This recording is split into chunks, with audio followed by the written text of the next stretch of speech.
My sister-in-law, my brother's wife, offered to make me a sweater. I am also a knitter, and I understand the time and effort that goes into a project. I said yes, but asked if I could pick out the color and also said I would happily pay for the yarn. She declined and said she wanted it as an excuse to use up her stash. She's a big-time, tee-hee, I have a stash beyond life expectancy type.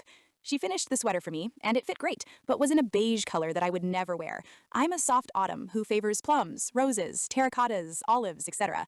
I don't like plain colors very much, but I loved the look of the sweater, so I ended up dyeing it to a pretty green. I reach for it all the time.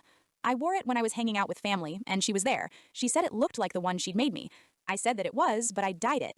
She stared at me for a long time and finally said, "I wish you would have told me you were going to do something like that. I wouldn't have wasted my Malabrigo on you." I was taken aback and told her that I absolutely loved the sweater. I just would have never worn it as a beige sweater. She got the sour lemon look on her face and said she would keep in mind to never knit anything for me ever again. She got up and left the room, and I didn't talk to her the rest of the night. I live in a different city than my family, so I probably won't see her again for a while. She has every right to not knit for me again, but was dyeing that sweater really that big of a deal? I thought it would be better for me to dye it a color I would wear than for me to never wear it. AITA?